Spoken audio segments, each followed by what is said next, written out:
especialmente a María Dolores, a quien ahora presentaré. Bueno, termina un año, comienza otro y continuamos en la tarea de seguir profundizando en nuestro discernimiento, en nuestra vocación, en nuestro ministerio, ¿verdad? Y también al mismo tiempo ir consolidando lo que significa formar parte de esta familia eclesial de la diaconía. Yo creo que todo ello forma parte de nuestro ser y de nuestro crecer como cristianos, como creyentes en la vida cristiana. Bueno, ya sabéis que es público, que tenemos noticias recientes, buenas, ¿no? El Santo Padre va a venir a vernos. Estamos ahí, se está jugando todavía con las fechas concretas, pero no cabe duda que será también una gracia el que el Papa León XIV pueda estar en Madrid. En principio, como sabéis, son esas tres ciudades donde va a estar presente. Y en Madrid pues habrá encuentros de distintos tipos, habrá celebraciones, donde también podremos estar nosotros, y habrá también algún encuentro pues con Casa Real, supongo, gobierno, no lo sé. Pero eso se está ahora, todavía con Secretaría de Estado se está organizando. Lo importante es que la presencia del Santo Padre nos va a hacer mucho bien. No creo que, porque ya me ha preguntado algún candidato a ordenaciones, oye, ¿y no ordenará? Digo, pues no lo sé, pero me da a mí que no va a ser posible. No, yo creo que las cosas seguirán, la vida sigue y mantiene el ritmo. Mira, hoy nos acompaña María Dolores, Dolly, una mujer nacida en Pamplona, casada, madre de 3 hijos, abuela de 2 nietos, o sea, es lo más importante. A partir de ahí, lo que diga viene después, y es secundario. Mujer de fe, una mujer apasionada por el lenguaje, la comunicación, la palabra. Pensaba yo, especialmente por la palabra hecha carne. Su pasión por ese misterio del lenguaje le llevó a estudiar y a formarse primero en filología hispánica, en la Complutense, y luego, de eso de la palabra hecha carne, en la teología, concretamente en la Universidad de Comillas, donde se ha doctorado en teología, doctora en teología.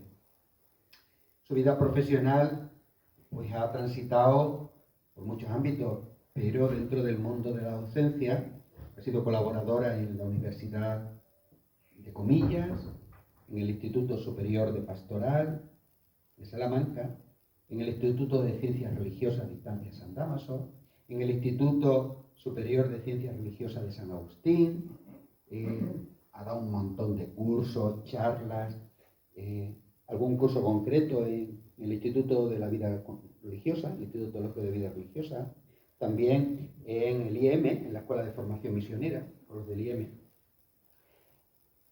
Su espiritualidad está marcada por la espiritualidad ignaciana, de la Compañía de Jesús, donde ha sido miembro fundador de un centro de espiritualidad, Pedro Fabro, en Madrid. Según su currículum, pues coordinó la creación del grupo María, me llamó mucho la atención. María, Madres de la Red Ignaciana. Un grupo de pensamiento formado por mujeres que reflexionan sobre la pastoral, la vocación de la familia y el papel de la maternidad en la Iglesia y en la fe. No conocía esto, pero me ha llamado muchísimo la atención. Mujeres que piensan y reflexionan sobre el mismo papel también de la maternidad en la Iglesia. No solo el papel de la mujer, sino de la maternidad, ¿no? En el año 2019 provincial de la Compañía de Jesús, pues le pide que ponga en marcha un proyecto, el proyecto Jordán, que es un proyecto de investigación sobre la dimensión estructural del abuso en la Iglesia, formando así un equipo interdisciplinar de profesores pertenecientes a diversos centros universitarios. Eso le lleva también a ser nombrada en 2023 responsable del Plan de Protección y Cuidado y de la Oficina de Atención a Víctimas de Abuso en la Congregación de las Religiosas del Sagrado Corazón de Jesús en España. Como veis, pues, docencia, espiritualidad, cuidados, maternidad, ¿no? Todo un bagaje. Asimismo, pues dedica, desde hace mucho tiempo, dedica su tiempo a los ejercicios espirituales, al acompañamiento espiritual, a la comunicación también oral, dando charlas y conferencias, y a la escritura. Eso también me ha llamado muchísimo la atención. La escritura en todas sus formas. Fijaros, componer iconos. Ella dice que es la escritura en imagen. Ventanas, ¿verdad? Que nos abren al misterio. Hace iconos. Pero no solo eso, sino también la caligrafía espiritual. Si tenéis oportunidad, hay una página web, ¿cómo es? Luz y calígrafos. No es taquígrafo. Luz y calígrafos. Y ahí podréis ver los iconos que ha hecho y cómo ha hecho esa caligrafía espiritual con oraciones y textos bíblicos, ¿no? Y también ha publicado pues, muchos artículos, diferentes libros. Los últimos libros publicados, claro, Elogio Espiritual del Cuerpo. Una obra donde intenta explicar y aclarar esa controversia entre el cuerpo y el alma.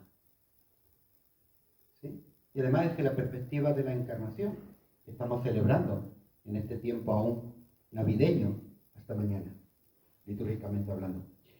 También otro libro ha sido reciente, 2 en el 25. ¿Y dónde sacas tiempo, chica? El otro libro, Memorias del Perdón. Figuras bíblicas y modernas inspiran. Fijaros en el contexto social que nos toca vivir, ¿no? Una reflexión sobre el perdón de Dios y la tarea irrenunciable de la Iglesia a ser agente de reconciliación. Y además inspirado en figuras bíblicas y en figuras de la historia reciente. También me pareció muy llamativo, ¿no? Hoy se habla de muchas cosas, pero de perdón menos. Ayer teníamos una vigilia de oración en la catedral en torno a la Jornada Mundial de la Paz, ¿no? Donde el Papa León XIV nos habla de esa paz desarmada y desarmante. Y dice, Cristo es príncipe de la paz. Cuando nació Cristo, nació la paz, decía San León Magno. Y decía en ese mensaje, León XIV, decía, Cristo es príncipe de la paz porque en primer lugar nos libera del pecado. Sin hombres y mujeres del perdón no es posible la paz. También me recordaba, como lo tenía muy reciente, me recordaba esto que decías, ¿no? Sin perdón no habrá paz, ¿no? Y esa iglesia que es también, pues, germen de reconciliación y de paz. Bueno, pues, muchas gracias, Dolly, te llamamos así, ¿vale? Por estar con nosotros. Aquí tienes un grupo de personas, de familias, hombres y mujeres, que se están formando y discerniendo su proceso para el diaconado permanente, para servir a la Iglesia desde ese ministerio, que me parece que un ministerio no es nuevo, pero sí novedoso en la vida de la Iglesia, ¿no? Y que puede aportar mucho. También están acompañados por un grupo de diáconos ya en el ejercicio de su ministerio, algunas de sus esposas, con lo cual, bueno, pues, todos casados, con hijos, ¿verdad? Algunos con nietos, en el mundo del trabajo, en el mundo profesional, con todo lo que significa también la secularidad, no la secularización, sino la secularidad. Y desde ahí, pues, le pedimos a Dolly que nos animara, nos ayudara y nos formara en un tema que nos parecía importante dentro de este proceso, ¿no? Y que queremos también ir dando pasos. La gestión del tiempo, el autocuidado, la vida familiar. Bueno, me parecía un tema súper interesante. Gracias, Dolly. Yo me callo, que tiendo a hablar mucho, y tienes tú la palabra. ¿Tenemos ya para proyectar? Lo mismo, no sé si... todavía puedo no hace falta. Y luego lo pongo. Bueno, ¿se me oye bien? Sí. Mejor me mantengo de pie porque si no, con mi tamaño, los que estoy es muy molesto estar escuchando a alguien que no se ve. Gracias por la invitación. La verdad es que cuando me lo propuso Antonio García Rubio, al principio dije, pero si yo de esto no sé nada, de verdad.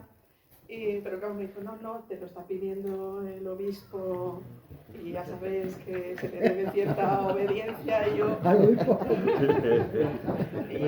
pues entonces voy, allá cuentas.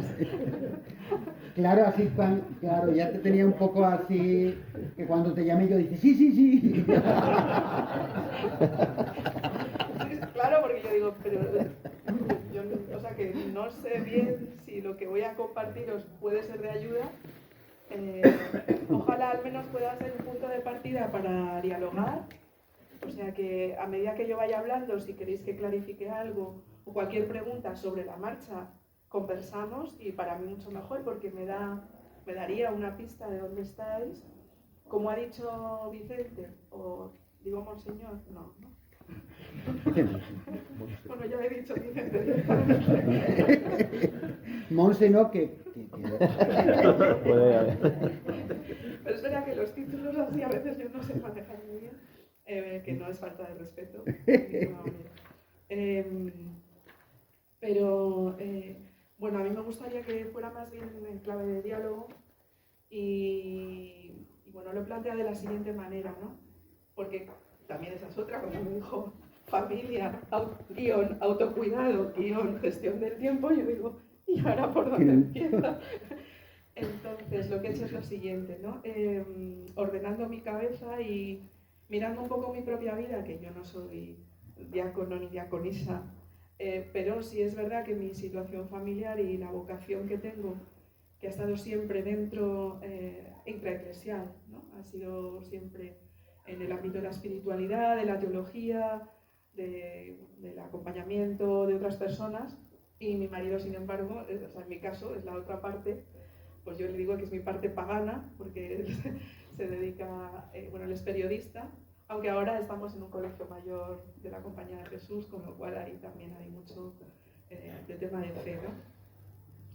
Y es verdad que vivimos la fe juntos, pero tenemos sensibilidades muy distintas, y yo soy la intensidad de esa persona, y mi marido vive más feliz, más tranquilamente. Pero bueno, a lo que voy es que he pensado mucho en vosotros, os tenía como delante, ¿no? Revisando que efectivamente el diaconado es una realidad desde el origen de la Iglesia, pero como bien sabéis, que sé que estáis estudiando, pues desde el Vaticano II se le ha dado un impulso importante, pero que yo creo que hay muchas cosas por definir o redefinir, que siempre hay que hacerlo porque el momento histórico que nos toca vivir hace que siempre estemos ajustándonos, ¿no? Entonces, la primera parte, vamos a tener tres partes.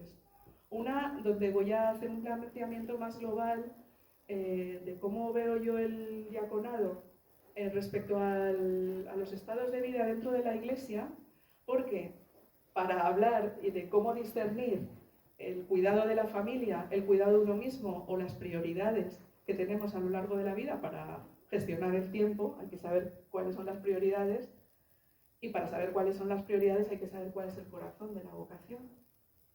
Y esto es muy importante y no lo demos por supuesto. Porque voy a ir contando anécdotas personales, ¿vale?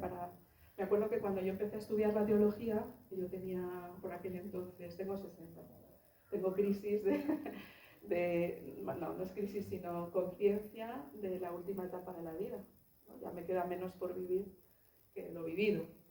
Y cuando yo empecé la teología tenía como 27 años así, ya tenía a mis hijos, a los dos mayores, que eran pequeñitos. Y claro, yo iba a las clases de teología y yo siempre he sido muy curiosa, con mucho deseo de saber, y le preguntaba a mis compañeros, ¿no? ¿Y tú por qué? En aquel entonces, que éramos como unos 30 en clase, solo éramos 2 laicas, la otra chiquita era más joven que yo y no estaba casada ni nada, y yo era la única casada y el resto de compañeras mujeres eran religiosas, de vida consagrada, y el resto pues eran religiosos o que estaban en el seminario, lo que fuera. Y me acuerdo que yo les preguntaba, digo, ¿y tú? ¿Por qué la vocación? ¿No? Esto te despierta mucha curiosidad, ¿no? ¿Y tú por qué has querido, por qué estás en el seminario, por qué eres religioso, o qué buscas, o qué tal? Y a las compañeras y a los compañeros les preguntaba. Y más o menos me respondían lo mismo, que era algo así como, no, yo para seguir al Señor de forma radical, ¿no? Porque el Señor es lo único y tal y no sé qué. Y yo, claro, me quedaba encogida porque yo pensaba, yo también quiero eso. Yo también quiero eso, pero no soy religiosa de vida consagrada, persona religiosa. Además, en estos círculos siempre te lo preguntan de esta manera, ¿tú de qué ganado eres? ¿No? Y yo no sé, yo de mi casa. Entonces, claro, me sentaba, pensaba, yo digo, seré una monja frustrada. Algunos de vosotros, ahí hay algún testimonio en la página web que dice que el ser diácono no es ser un sacerdote frustrado, ¿no? Porque nos escuchamos y dices, la gente va a pensar que yo en el fondo quería ser y yo qué sé. Y pasaban los años y yo seguía preguntando y mis compañeros a veces no me sabían ubicar bien porque soy una persona, no sé si excesivamente religiosa sería la palabra, pero me refiero a que en el conjunto de la medianía, dado lo que ha leído Vicente, pues que para mí deseo de todo corazón que Dios sea todo, ¿no? O que sea el centro, que sea la inspiración, quien ordena la realidad o mi realidad o lo que sea. Y me fui dando cuenta de la dificultad enorme que tenemos en la Iglesia para conocer el corazón de la vocación de otros. Como yo no le tengo miedo a las preguntas, porque todo lo que procede de Dios es bueno, si cualquier pregunta que me hacen yo la puedo responder bien, y si en el momento no la puedo responder y me la tengo que pensar para responder, pues no pasa nada. Necesitaré tiempo para poder responder a esa pregunta de por qué tú, siendo casada, estás estudiando teología, ¿no? ¿Por qué tú y no eres monja? Pues, ¿no? Es decir, que la vocación se recibe de forma, y hay un momento puntual en el que yo la reconozco, pero luego se desarrolla y se va redescubriendo continuamente a lo largo de la vida, ¿no? Por eso hay momentos como es cuando uno hace la declaración de los votos, sea en el matrimonio, o sea en la vida consagrada, o sea el momento de la ordenación, es un momento puntual donde el pasado, el presente y el futuro se juntan y después se desarrolla y se va y dice, no me había dado cuenta de que esto iba a ser así o lo que fuera. Entonces, retomo lo que he dicho al principio, ¿no? Es muy importante que en el encuentro de unos con otros nos ayudemos mutuamente a descubrir nuestra propia vocación y saber cuál es el corazón de la propia vocación. Porque si yo leo en la página web, eso sí me la he leído, ¿no? La de la Archidiócesis de Madrid y el diaconado, ¿no? Que la vocación central del diaconado es el servicio, pues la palabra servicio es tan esencial para cualquier cristiano que entonces yo digo, también para mí. Entonces, ¿cómo ubico yo o qué me transmite una vocación que tiene en el centro algo que es transversal de todo cristiano, pero que es como muy específico, muy definitorio de la vocación del diácono, ¿no? Del diaconado? Bueno, pues esta primera introducción la voy a dedicar un poco a eso, porque para ayudarnos a ubicarnos bien, porque también os adelanto otra cosa. Los demás en la iglesia, nuestros compañeros, bueno, yo misma, difícilmente van a entender la vocación. Y si no somos nosotros quienes tenemos con cierta claridad quiénes somos, no esperemos que los demás nos ayuden demasiado. Perdonad que sea así de cruda, pero quiero decir, yo estudiaba teología y tuve que descubrirlo yo, porque mis compañeros seguían hablándome de lo importante del seguimiento de Jesús, y digo, ya, es que eso también lo tengo yo, necesito saber más. Entonces, mis pequeños descubrimientos pues os los voy a compartir, por si ayuda, que no lo sé. Y después, cuando haya terminado un poco este bloque primero, donde intentaré también ya ir apuntando zonas, no de conflicto, sino de que necesitan un cierto ajuste, ¿no? Porque los diáconos permanentes sois personas que recibís 2 sacramentos, oye, hay 7, pues recibís una buena dosis bueno, el bautismo, digo, al margen del bautismo, la Eucaristía y tal, pero quiero decir, luego de estado de vida recibís 2. Bueno, pues ahí pueden surgir conflictos, y todo ello va a ser muy importante precisamente para ver qué es lo que hay que cuidar, porque si no vamos como atolondradamente cuidándonos cuando nos sentimos mal. Pues me siento mal, pues ahora me tengo que parar y me tengo que cuidar. O cuando hay que discernir algo, de cambiarme de casa o no, o en el diálogo con el obispo, porque dependéis directamente del obispo, de un obispo concreto, pues la obediencia, ¿no? ¿Cómo medir la obediencia? ¿Cómo hacerlo cuando se tiene también familia, ¿no? Bueno, porque hay obispos dialogantes y otros que menos. Pero bueno. Entonces, después es cuando va a ser la parte más importante, que unos matrimonios compañeros van a contar su testimonio, que lleváis un año, ¿no? Un año, no, he entendido bien, ¿no? En febrero cumples un año de ordenado diácono, y van a contar su testimonio un poco desde esta perspectiva del cuidado de la familia, de uno mismo, de la ordenación del tiempo, en el ámbito laboral, y todas estas piezas que exigen muchísimo, son muy exigentes, porque aquí la cuestión es que todas las piezas son muy exigentes. No son cosas que digas, mira, esto es muy importante y esto es un poco menos, luego aquí. No, es que todas las piezas son muy exigentes.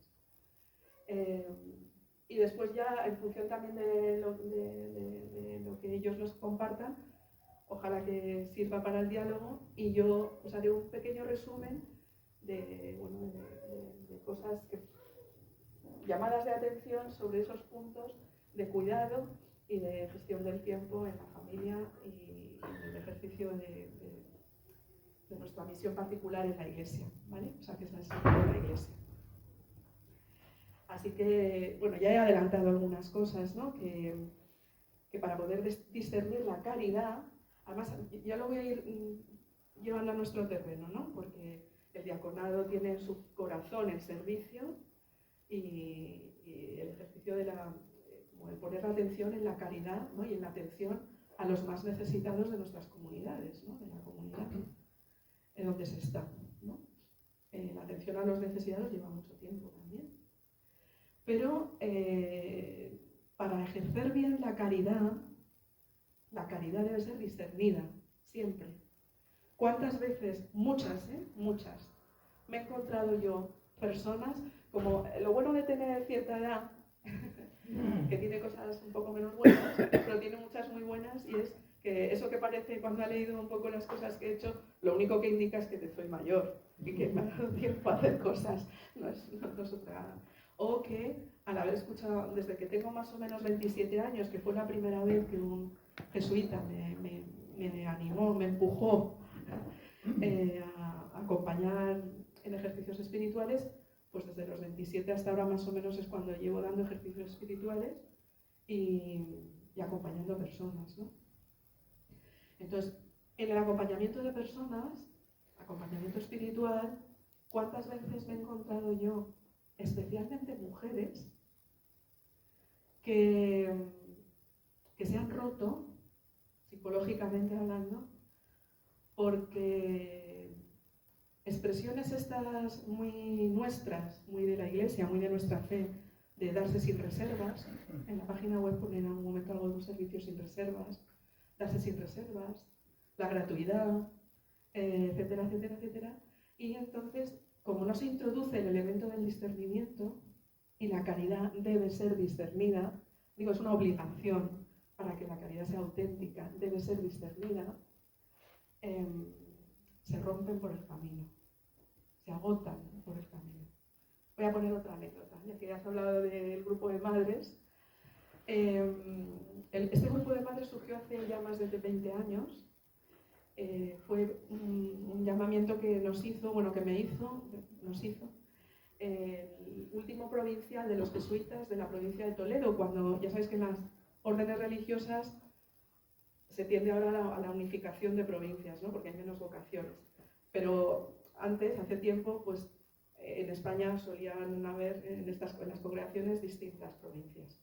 Bueno, pues el último de Toledo, antes de la unificación total, ahora España es una provincia, me dijo, Dolly, bueno, es muy recio así hablando, quiero que seas responsable de un grupo de mujeres. Y yo, bueno, ¿y qué quieres? Pero madres. Y quiero que sean madres. Y yo, vale. Y me dice, y yo escojo a las madres. Y yo, vale. O sea, yo no las conocía. Dice, y voy a escoger a madres de procedencias de todas las obras diversas que la Compañía de Jesús tiene en Madrid. Como es una orden muy grande, pues hay mujeres de la Universidad de Comillas, de Comunidades de Vida Cristiana, de los grupos de Nazaret, de los grupos católicos Loyola, de Piquer, de tal, o sea, de distintas procedencias y de la diversidad de obras que tienen, académicas, sociales, de educación, Y yo le dije, te pongo dos condiciones. Le dije, porque nos dejó reunirnos en la curia. Y yo le dije, te pongo dos condiciones. Digo, tú me das la condición me pides que sea responsable. No sé cómo tuve valor, ahora que lo estoy mirando con el tiempo. Que yo soy muy tímida, así muy de pedir permiso, pero... Entonces me dijo eso y yo le dije, bueno, pues ahora yo te pongo dos condiciones. Que no quiero ningún jesuita en la reunión. Yo te doy cuenta de conciencia, o sea, nos reunimos nosotras y yo te doy cuenta de conciencia. Pero no quiero yo quiero que sea una cosa nuestra. Vale. Me lo concedió. Nos reunimos la primera vez, no nos conocíamos y bueno, yo senté un poco las bases de cómo quería que fuera el grupo, donde la confidencialidad, que es un tema del que voy a hablar también, la confidencialidad en su grado máximo, ¿no? Y lo que hablemos aquí no sale al exterior, digo a nivel personal íntimo. Hemos escrito, como somos un grupo de pensamiento, hemos escrito algún artículo juntas. Y la primera pregunta, porque el provincial de Toledo, Alfredo Verdoy, me dijo, quiero que hagáis un balance de la pastoral recibida y si esa pastoral os ha ayudado a ser como madres. Yo ya vi el terremoto, o sea, no se lo dije, pero dije. Entonces el primer día nos presentamos, siento las bases del grupo y les digo, a ver, lo primero, y después de hablar un rato y tal y coger confianza, les dije, ¿cuántas de las que estáis aquí habéis hecho ejercicios espirituales? Todas. Somos 14 y seguimos juntas las 14. Y yo soy de la edad intermedia, hay otras más mayores de 70 y otras más jóvenes, 10 años menos que yo, porque ya llevamos 20 años juntas, pero eran muy jóvenes entonces. Y yo les dije, ¿creéis que los ejercicios espirituales os han ayudado a ser mejores esposas y madres? Y sobre todo madres. Y todas se quedaron calladas y la respuesta final, por unanimidad, fue no. Bueno, ¿por qué? Porque, estamos muy contentas y muy agradecidas a la Compañía de Jesús, somos mujeres de iglesia, no somos feministas de bandera, no sé qué, no.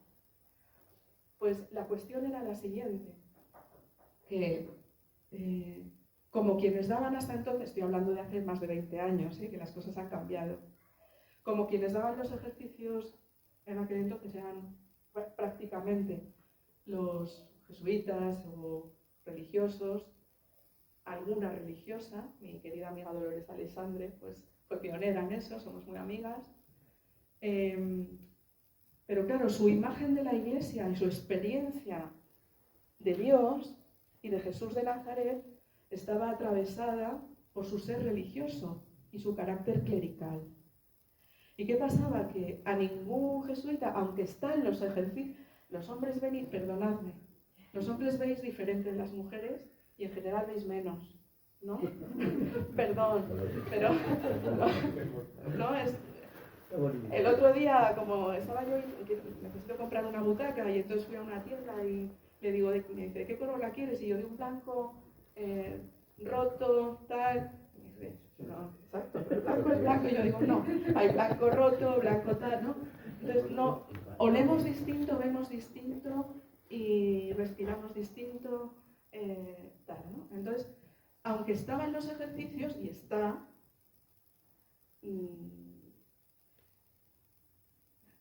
no se le había ocurrido a ningún jesuita de los que nosotras, que llevábamos toda la vida en la Compañía de Jesús, nos hubiera puesto la contemplación de la encarnación de María embarazada, que ahora ya hay muchas más imágenes, pero hace 20 años no. Mucho antes de que ahora creo que es en Jesu Comunio tiene la imagen esta, ¿no? Mucho antes, estoy hablando de mucho antes, y entonces en aquel entonces yo pinté un icono que le tengo mucho cariño por eso, pero porque de repente me di cuenta de que nuestra visión de la Iglesia, por eso esta introducción, nuestra experiencia de Dios, el rostro de Dios prevalente que yo tengo, los textos que me pongo delante para contemplar, determinan totalmente la experiencia espiritual de las personas, ¿no? Y como somos matrimonios, y el que va a estar ordenado es el marido, pues hay que cuidar especialmente y escuchar especialmente la ayuda adecuada, dice el Génesis, que es la mujer para el varón. Porque nosotras probablemente ampliaremos la mirada, ¿no? Y muchas mujeres, estas mujeres del grupo, y después en el acompañamiento espiritual, que me he encontrado mujeres rotas por lo siguiente. Bueno, voy a contar otra anécdota personal. Yo, como me casé jovencita, para lo que se casa ahora la gente, me casé con 22 años y con 23 ya tenía a mi hijo mayor. Y entonces yo, bueno, siempre íbamos a una parroquia que era en una zona extrarradio de Madrid, un local, pues abierto, no sé qué y tal. Fui. Y yo iba toda contenta para contarle al párroco que estaba embarazada. Esto es real, que no me lo estoy inventando. Y fui ahí y le dije, oye, fulanito, ¿qué te pasa, Dori? Y yo digo, nada, que voy a tener un niño. Y me dice, vaya por Dios. Vaya por Dios. Y yo me quedé así y digo, y me dice, es que ahora tendrás que ocuparte del niño y vendrás menos a la parroquia. Y estoy hablando de mentalidad muy abierta, o sea, muy conocido, es decir, que eran locales. Empezáis a ver los conflictos que puede haber, ¿no? Claro, pues si te tienes que ir, porque hay determinados servicios, como más muy explícitamente de dentro de la Iglesia, que están mejor vistos que otros como algo que forma parte de la misión, ¿no? Y cuando otras, gracias a Dios, yo creo que Dios me concedió esa parte de ser un poco, ir abriendo camino para poder decir a otras mujeres, no te preocupes, no te preocupes, y ponerles delante el icono de María, por ejemplo, y porque ellas pensaban, las mujeres compañeras mías que iban viniendo y que yo iba acompañando, que su vida familiar les restaba compromiso eclesial. Les restaba compromiso eclesial, ¿vale? Compromiso social, por ejemplo. Bueno, ese es un tema, o un temazo. Otro temazo. En una iglesia sinodal, que es en la que estamos, ¿no? La que se ha impulsado y que es maravilloso que sea así, yo creo que es más evangélico, la anhelada horizontalidad, ¿no? De movernos en clave horizontal.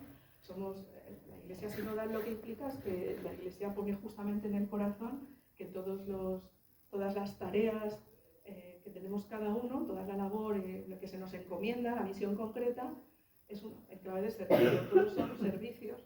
Somos una iglesia que es pura diaconía y que reconocemos que somos hermanos y hermanas, ¿no?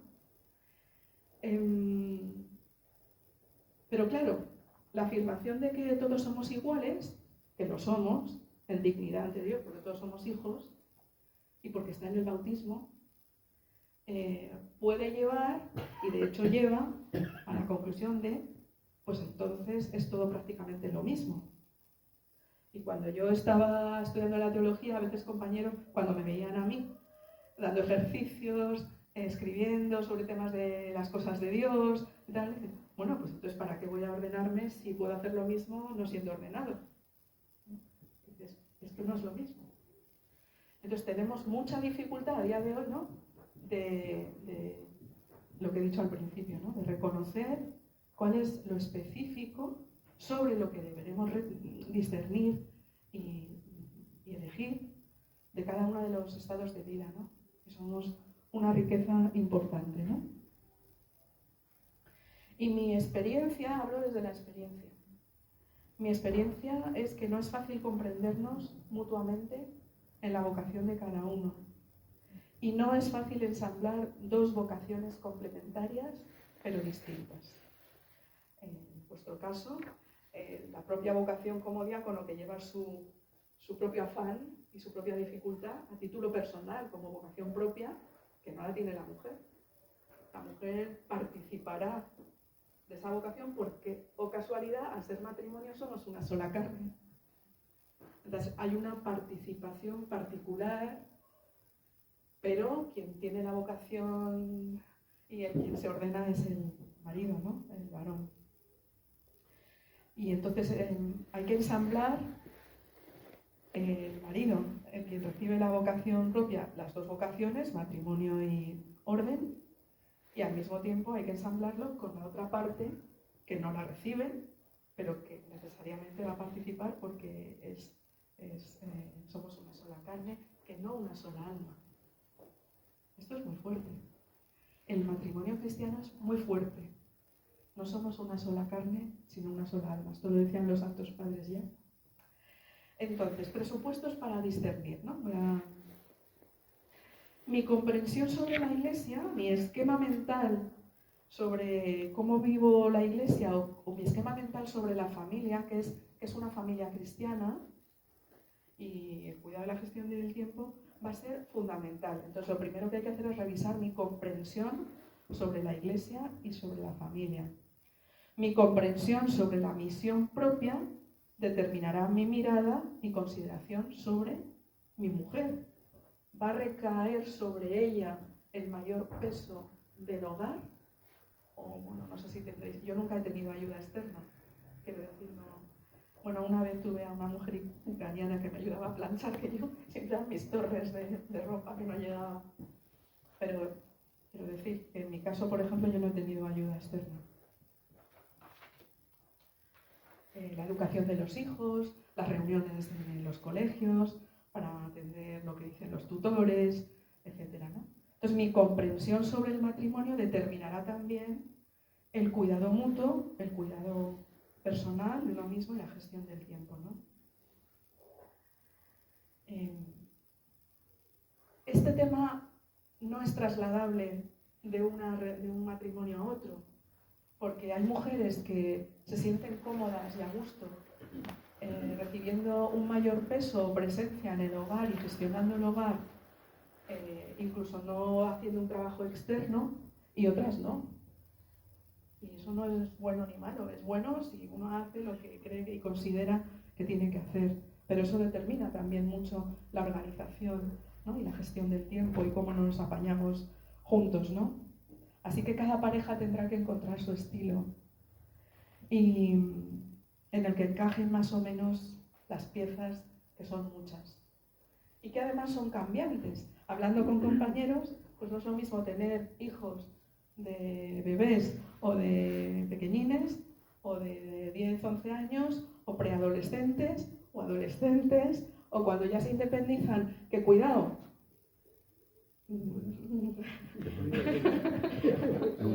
La experiencia me dice que eres madre y padre para toda la vida y que problemas hay toda la vida. Luego a lo mejor tienen sus parejas y el hogar va así ajustándose como puede con nuevos elementos externos que se introducen y luego existe la enfermedad y existe el mundo laboral y existe el paro o existen jefes que son tremendos y existe, ¿no? Entonces todo eso, o sea, no hay una claridad, no hay una estabilidad, es decir, hemos encontrado la fórmula perfecta. Pues no, porque todo es cambiante en función de muchos elementos importantes que van cambiando, ¿no? Y luego viene la época de los abuelos, donde los hijos, mamá, ¿podrías venir? Que es que a ver si podemos dormir un poco. Te coges el coche, te vas donde sea y te quedas y ya no recuperas como antes. Este es otro tema de la persona mayor, ¿no? En la gestión del tiempo y el cuidado mutuo, resulta que pasas una noche sin dormir porque el nieto no duerme, aunque contigo no se sabe por qué, pero con los abuelos duerme mejor.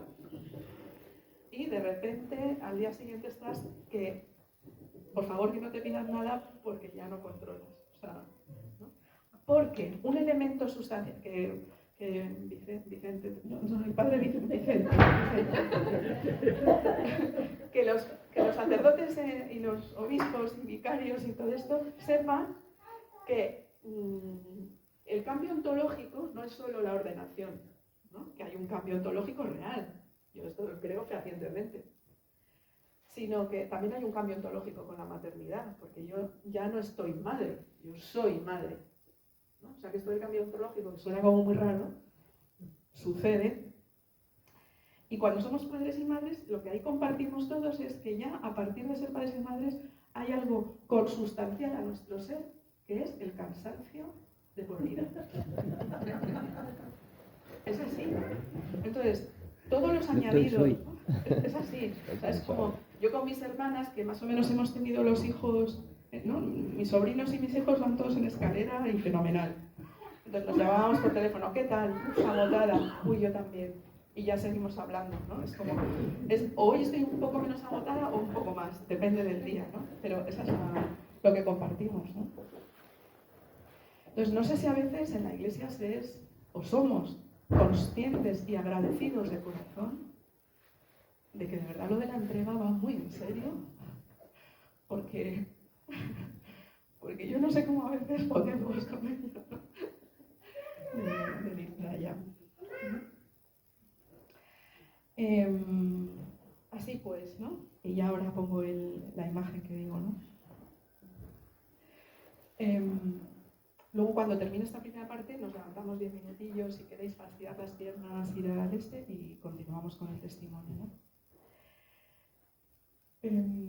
Una imagen en el entramado eclesial, para situarnos, sería... Nos tiene que quedar claro que conjugamos dos vocaciones. A mí me gusta mucho la expresión de la Madre Teresa de Calcuta, que ya sabéis que era del Loreto y que luego... es cuando fundó las Misioneras de la Caridad, y ella hablaba de una llamada dentro de la llamada, ¿no? Una llamada dentro de la llamada, que es lo que sucede en el diaconado. Pienso yo, que yo estoy hablando aquí, que soy justamente mujer. Luego los diáconos, pues lo expresaréis mejor. Pero esto es muy importante, porque una segunda llamada nunca puede entrar en contradicción con la primera cuando es de Dios.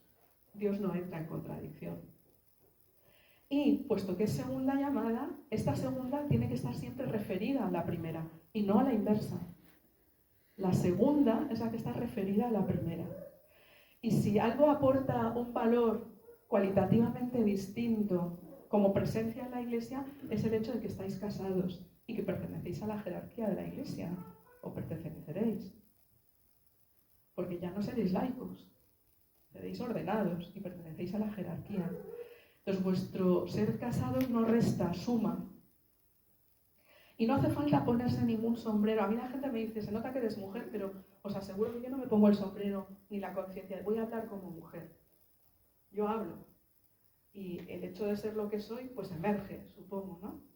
Entonces, de alguna manera, cuando tengáis reuniones o lo que sea, la jerarquía, el hecho de que seáis casados seguro que aporta vuestra palabra, vuestra vida, matices que los compañeros presbíteros y los obispos no tienen, igual que ellos aportan cosas que a nosotros se nos escapan. Bendito Dios.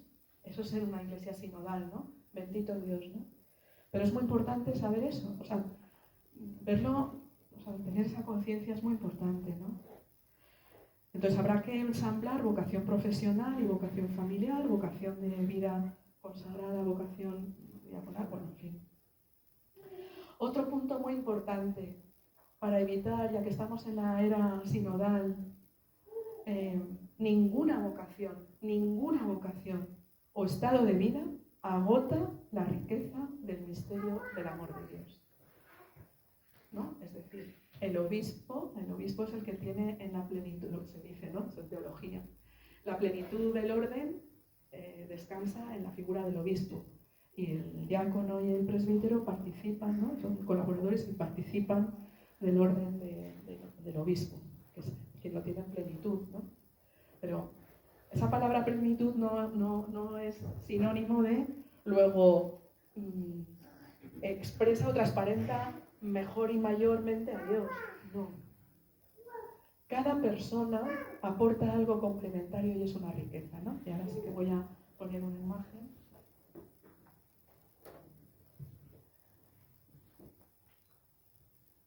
Entonces nos necesitamos. Entonces, aunque parezca que hagamos lo mismo, no es lo mismo. Cuando se empezaron a dar ejercicios espirituales, hombres y mujeres juntos, pues era precioso.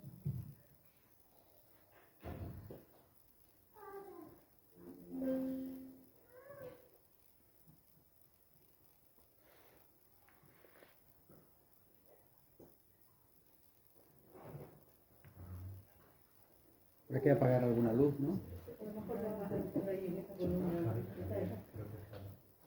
Al contrario.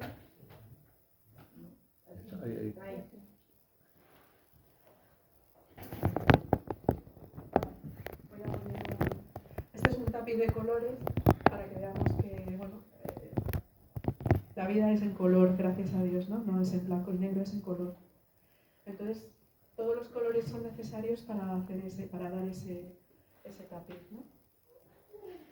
Y ninguna vocación, ningún estado de vida, nada puede agotar la riqueza del misterio de Dios. Nadie.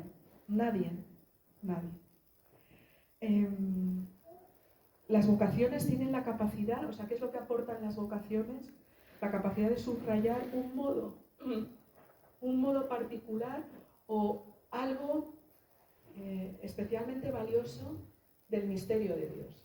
Como que es un subrayado, un matiz, una capacidad para visualmente potenciar algo específico que normalmente no se tiene en exclusiva,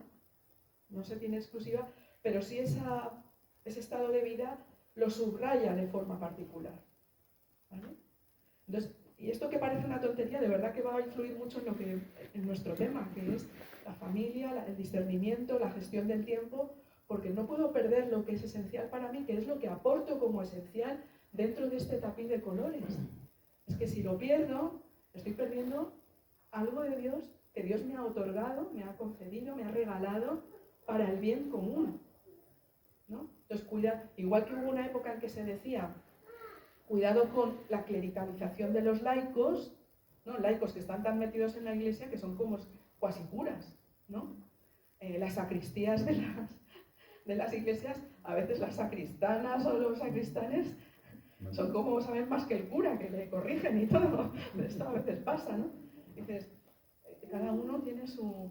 Bueno, pues igual que hay que tener cuidado con la clericalización del laico, pues el diácono tendrá que ver también ese, ya que pertenece al orden, pero está casado, esa misión particular, ¿no? Cada uno debe buscarse y encontrarse en un icono de Dios, ¿no? Bueno, aquí solo voy a es verdad, tienes razón.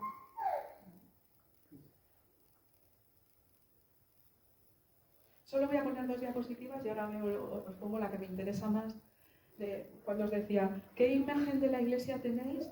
Es bueno tener varias imágenes de la iglesia, igual que en la Lumen Gentium, el famoso documento del Concilio Vaticano II, habla con imágenes de un campo arado, de un rebaño de ovejas, imágenes muy plásticas.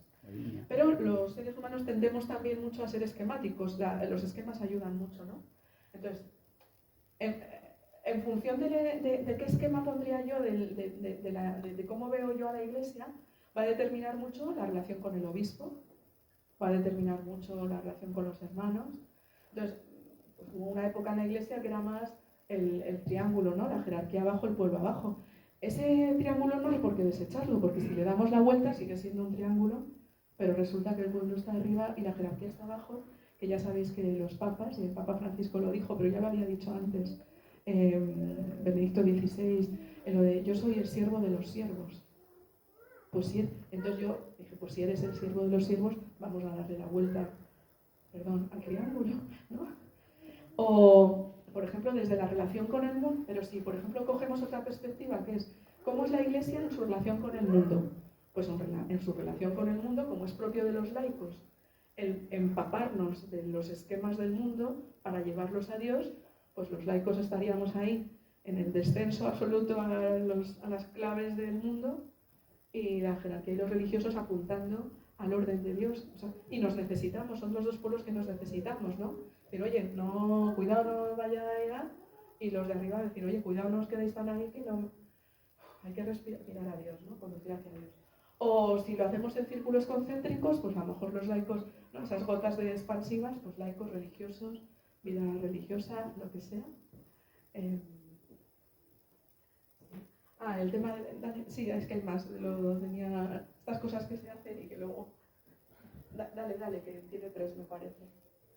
Bueno, pues aquí, por ejemplo, desde los sacramentos, pues tenemos ahí esa intersección del bautismo, el orden sacerdotal o el matrimonio, pues según los sacramentos. Según los carismas, maravilloso, porque todas estos dientes, como haya un diente que se rompa, la cadena no funciona. Y bueno, hay un sacramento que es la base de todos, que es el bautismo, y esto es muy importante porque ninguna otra consagración es posible si no tenemos el bautismo, que es la primera consagración, ¿no? Todos somos consagrados y llamados a ser sacerdotes, profetas y reyes, ¿no? A participar de la misión de Cristo. Entonces, en esa clave que digo, de que todos son importantes, por ejemplo, yo ya estoy casada, tengo otra consagración además de la del bautismo. ¿Qué me aportan a mí los fieles que no están consagrados? O sea, que están consagrados con el bautismo. Yo digo, mucho. Porque para mí son memoria viva de que todos somos iguales, hijos e hijas de Dios. Da igual lo que hagan, da igual que trabajen dentro de la iglesia, que fuera, que sean misioneros allá, acá o acullá, que sean niños, bebés, ancianos o lo que sea. Toda persona bautizada, por el hecho de estar bautizada, es una memoria viva y un recordatorio vivo para mí de que todos somos iguales e hijos e hijas ante Dios. Por ejemplo. ¿Qué me recuerda a mí una persona de vida consagrada que haga lo mismo que hago yo? Dar ejercicios espirituales, escribir cosas de Dios o lo que sea, ¿no? Dar clases de teología o lo que fuere. Ya, pero más allá de lo que hagamos, porque más allá de lo que hagamos, es que nosotros hemos perdido, y aquí no voy a entrar en este tema, este para otro día, sobre el tema del sacerdocio, el ministerio sacerdotal, ¿no? Es que no es un tema, el debate sobre el ministerio sacerdotal está mal planteado si se plantea desde la funcionalidad. Porque yo puedo hacer así y cosas, ¿no? Los gestos, quiero decir, es que no. Hemos perdido la capacidad de ver en el otro aquello a lo que remite simbólicamente por ser quien es. Y que no hace falta que haga nada. Por el hecho de estar ordenado, por el hecho de tener los votos de la vida religiosa, por el hecho de estar casado, por el hecho de ser madre, aunque no haga nada y lo haga mal y fatal o como se quiera, yo remito a una realidad que es X. Yo remito a la maternidad. La mujer, sea madre o no, por su cuerpo remite a la maternidad. Un religioso remite automáticamente a la realidad de Dios o al Jesús de Nazaret o lo que sea, no porque yo no lo remita, sino porque él lo remite en primera instancia, ¿no? Incluso los no creyentes ven una monja y dicen, esa se dedica a las cosas de Dios, ¿no? Entonces, somos muy importantes entendiéndonos de esta manera en lo que aportamos, ¿no? Bueno. ¿Para qué? Para que el tapiz último, o sea, y esto también tiene que ayudar a discernir, cuidado. En este tapiz que conformamos todos, habéis visto que el primero que he puesto han sido como muchos colores. Y aquí de repente cuando recibimos la misión y la vocación particular, todos tenemos que aportar algo para que ese tapiz al final, desde fuera, cualquiera que vea cómo es la Iglesia, trasluzca al Cristo al que seguimos, que es el Cristo crucificado, pobre, humilde y humillado, y resucitado. Pero este es el Señor al quien seguimos, ¿no? Entonces, en nuestras decisiones, en la gestión del tiempo, pues a quién seguimos es muy importante, ¿no? Bueno, ahora ya en este último, ya me quedo en este último, explico este último y ya descansamos. ¿Vais bien o...? ¿Sí? Vale. Bueno, para poder explicar un poco mejor esto, de los estados de vida de una forma un poquito más concreta, me cogí el símbolo de la Trinidad, ¿no? El famoso símbolo de la Trinidad, y para ver cómo nos podemos situar en la Iglesia y entender el corazón de nuestra vocación, y luego ya esto, ¿no? Entonces, como bien sabéis, bueno, si yo quitara las palabras y lo viéramos con la Trinidad, esto sería, por ejemplo, arriba digo, bueno, pues arriba pongo al Padre, aquí pongo al Hijo y aquí al Espíritu. Cada uno de los miembros de la Trinidad, de las personas de la Trinidad, tiene una misión propia, ¿no? El Padre es el creador y la fuente, el Hijo es la redención, el Espíritu el que nos conduce a la verdad y el consolador, etc. Pero tienen un punto de intersección, que es el corazón de la Trinidad, que es común a las tres personas, que late al unísono. Y el corazón de la Trinidad es la misericordia, que esto lo ordenó muy bien el Papa Francisco, que no inventó casi nada, pero ordenó muy bien, desde mi punto de vista, las cosas que no estaban bien ordenadas. Entonces él enseguida puso el año jubilar de la misericordia para decir, este es el centro de la vida de la Iglesia, porque de hecho es el corazón de Dios. ¿Y qué significa la misericordia? La misericordia es un corazón que ama, pero que tiene dos inclinaciones, y aquí los padres y las madres lo sabemos que funciona así claramente, que tú quieres a todos tus hijos igual, pero dedicas más tiempo, tienes una inclinación especial para aquel que lo necesita más. ¿Es así? Entonces, ¿le quieres más? No. ¿Nos ha pasado esto? Miras a uno y dices, jo, qué majo es. O sea, si es que no hay otro igual. Voy a hablar de mis nietos, mi Mateillo, mi Mateo, por Dios, no sé qué. Luego miro al otro nieto, Samuel. Pero qué majo es, si es que no hay otro igual, ¿no? Y nos pasa así, ¿no? Ahora, si uno necesita más por enfermedad, porque está pasando una época mala, por lo que sea, esa es la inclinación de la misericordia. Y tiene dos inclinaciones. Que uno lo representa, el icono del buen samaritano, es decir, aquel que pasa, el que vive injusticias y marginación. Y la otra inclinación es los pecadores, el hijo pródigo. La opción preferencial por los pobres y la opción preferencial por los pecadores. Así que a mí me gustaría que los que nos dedicamos a acompañar personas y hablar de nunca nos escandalizáramos del pecado de los otros, ¿no? Sino que lo acogiéramos y lo acompañáramos para que salgan de él. Bueno, Siguiendo este esquema, mantengo en el corazón de todas las vocaciones como la intersección de la misericordia. Todas las vocaciones, todos los estados de vida, aquí he puesto estados de vida, tienen que, ¿cómo se dice?, bombear al ritmo de la misericordia. Esto todos por igual. Pero luego hay intersecciones entre propias, o sea, varias, según los estados de vida. Y entonces, por ejemplo, he puesto ahí arriba el sacerdote, luego aquí he añadido más, pero pongamos ahí el sacerdocio que sería el ministerio sacerdotal. Yo creo que tiene una misión propia muy importante de hacer más visible y ayudarnos a los que no somos ministros sacerdotales del sacerdocio, la dimensión eclesial. Es decir, para una persona, por ejemplo, mi marido, que es mi parte pagana maravillosa, pero que es mejor creyente que yo, que se dedica a su trabajo, tal, que vamos los domingos a misa, pero que él no tiene otro ámbito mayor.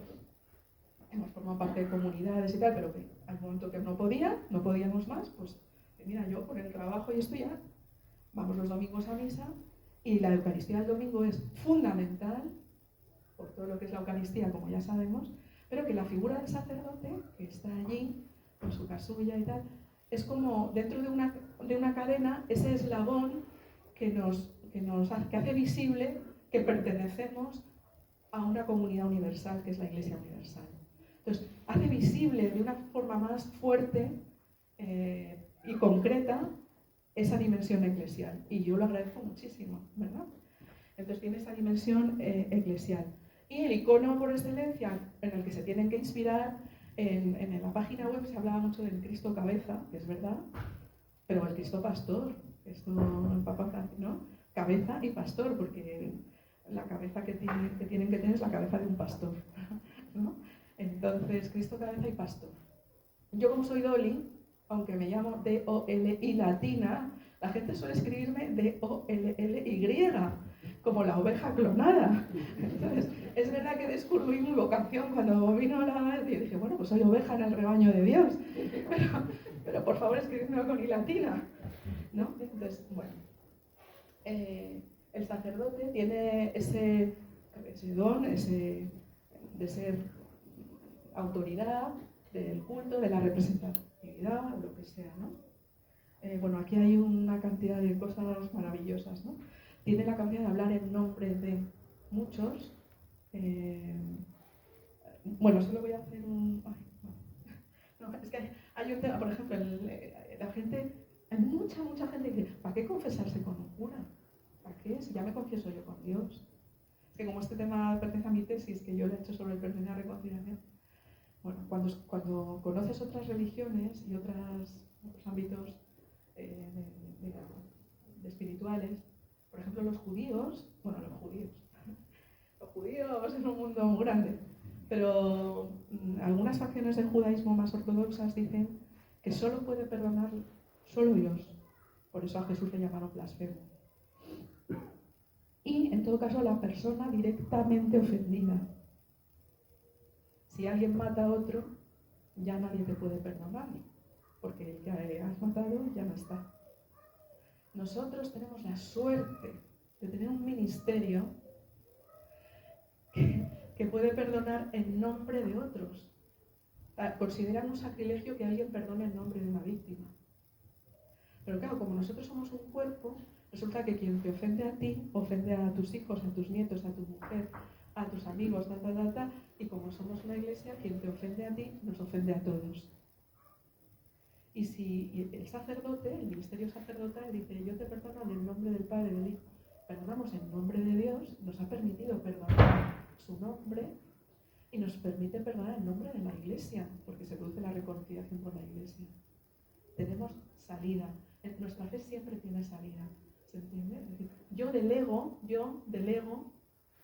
mi perdón en el ministerio, en el sacerdote, para que perdone en mi nombre, porque a mí me han ofendido. ¿Vale? Bueno, es que cada cosa es tan bonita que ya... Bueno, matrimonio. El matrimonio, yo creo que no hay ninguna otra realidad en la iglesia que pueda visibilizar de forma tan fuerte la dimensión comunional. No hay ningún, por eso es un sacramento.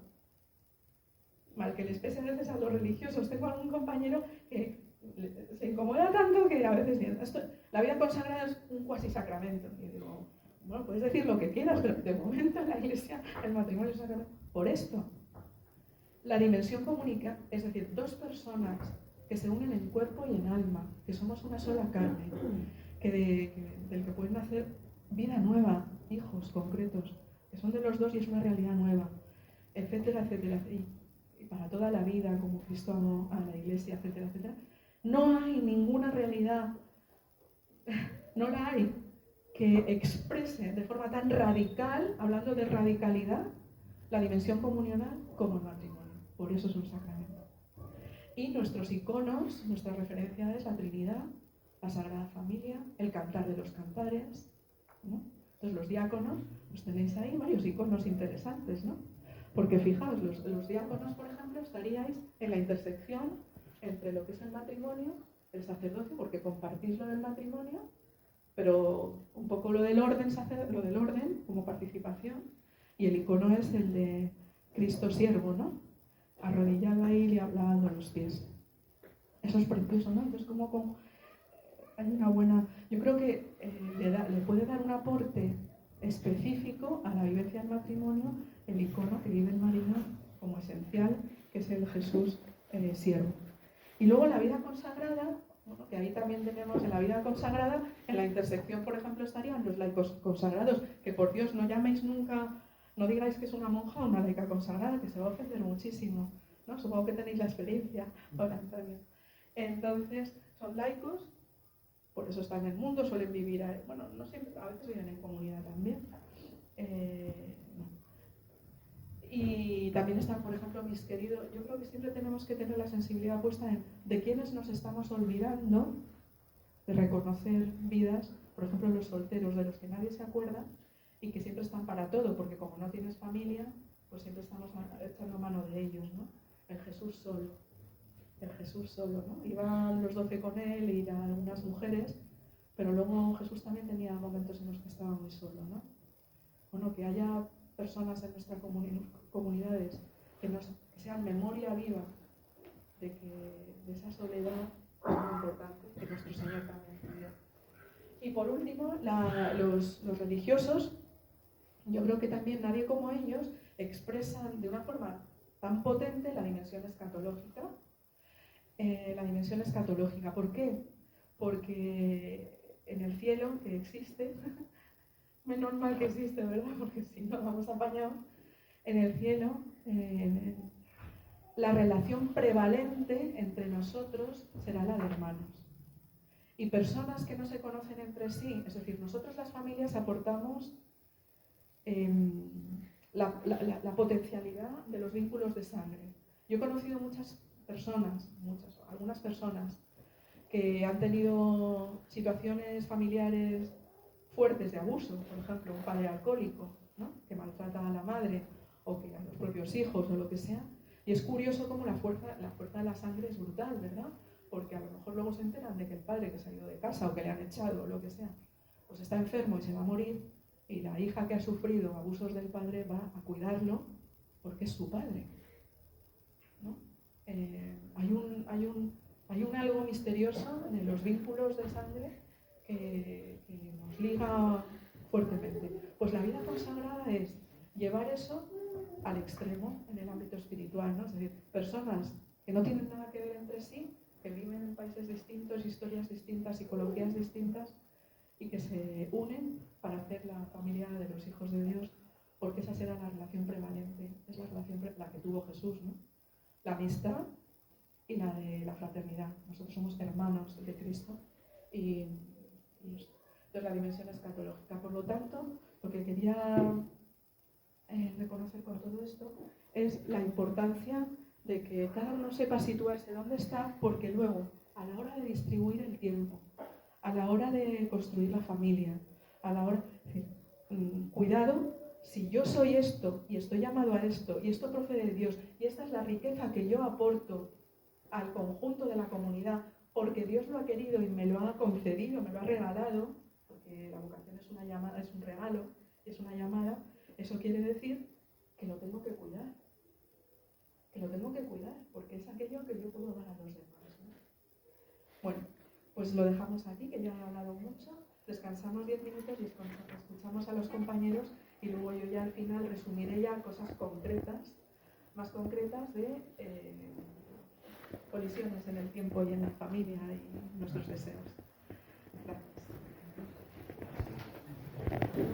Lourdes ahora en febrero cumple un año de ordenado. Nos cuenten un poco su experiencia desde esta perspectiva, desde esta clave. Y nada, les vamos a escuchar con mucha atención porque de verdad el encuentro es lo más importante. Y luego ya podemos hacer un poco, les podéis preguntar cosas sobre la marcha o después.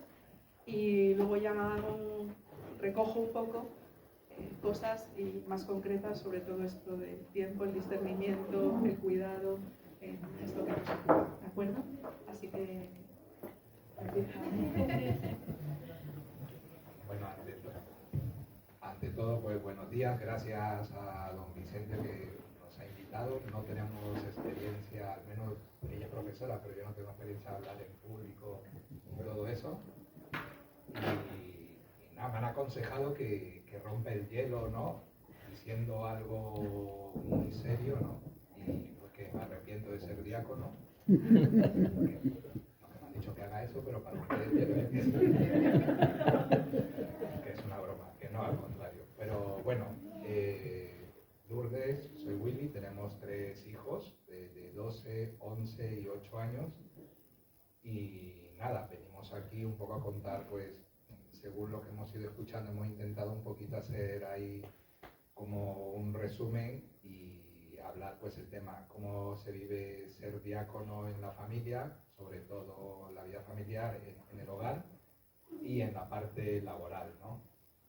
Entonces, pues Lourdes contará el diaconado, cómo lo vivimos en la familia, cómo lo viven nuestros hijos, cómo lo aprecian nuestros hijos, y la parte laboral pues contaré yo un poquito un resumen y así empezamos.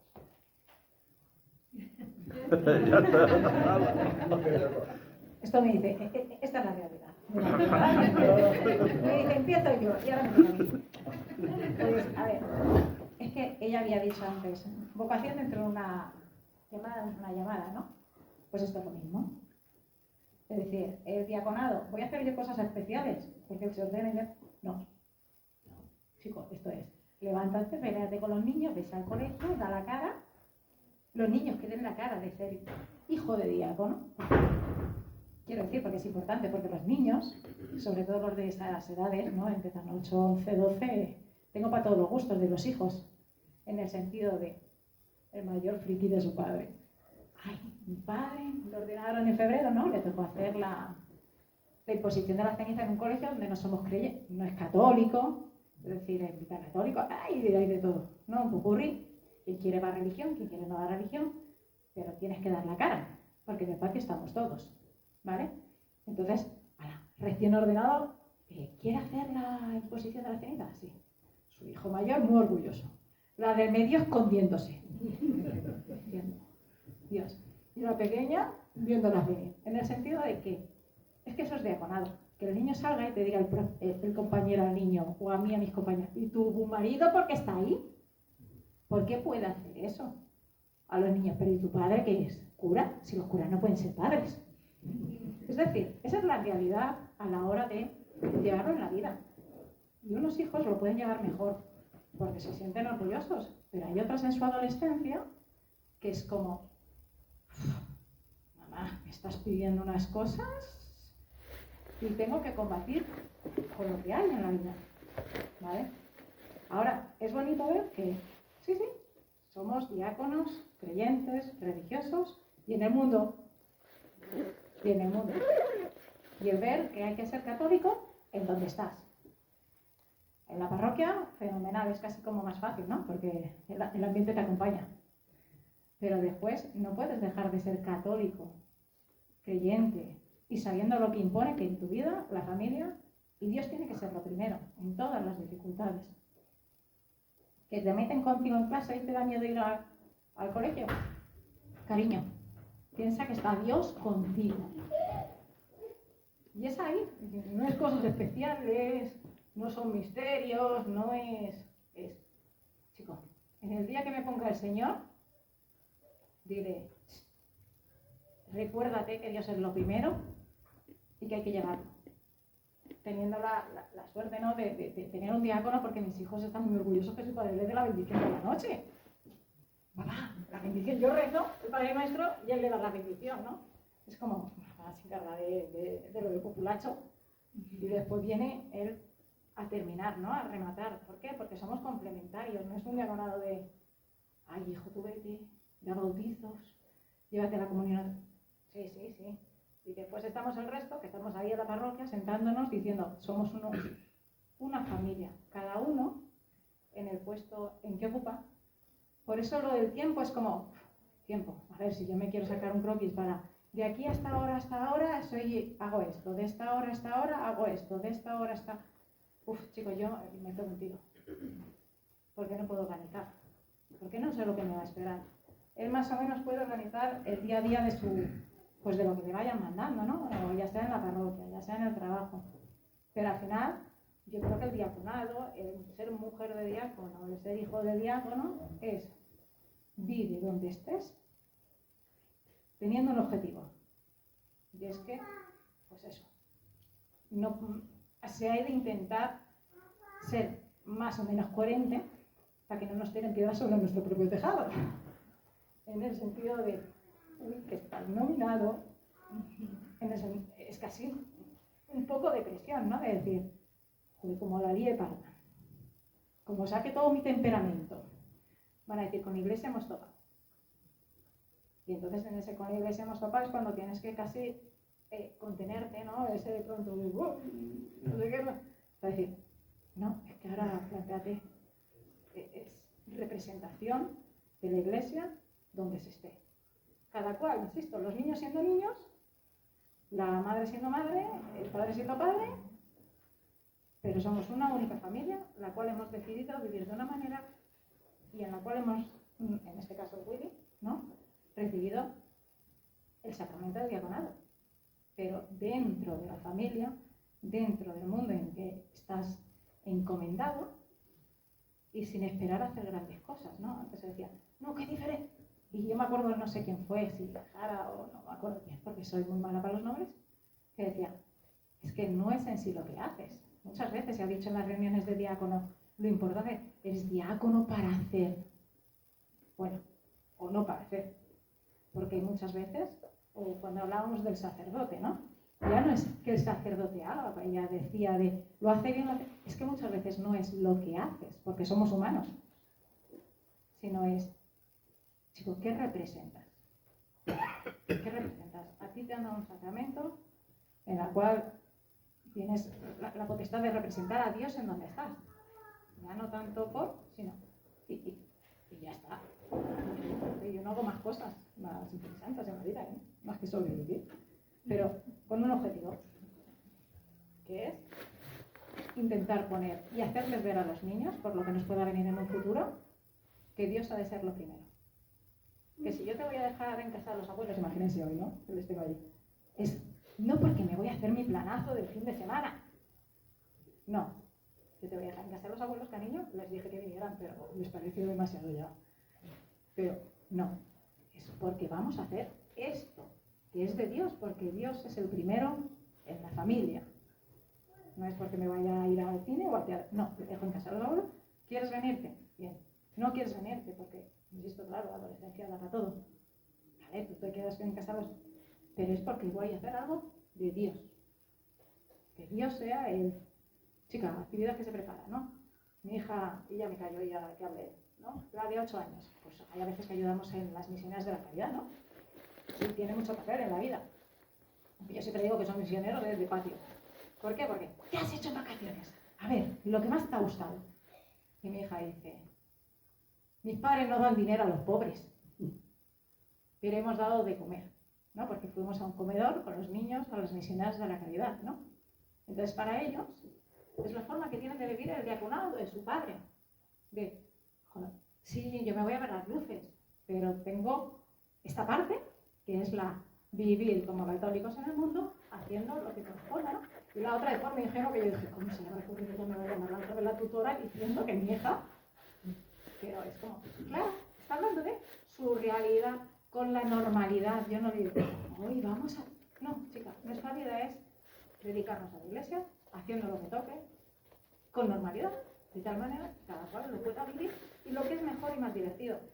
Pues que lo dicen los niños con tanta naturalidad en los lugares, que hay niños que se plantean de, ¿qué es esto? No, yo que soy profe de secundaria y bachillerato, pero eres tu marido que se dedica, ¿no? ¿Qué me estás diciendo que este es tu marido, vienes con... ¿Pero qué hacen? Pues sí, pues habrá que responderles con la misma naturalidad, sí. Pues esto es lo que hay. Y ya, o sea, no tengo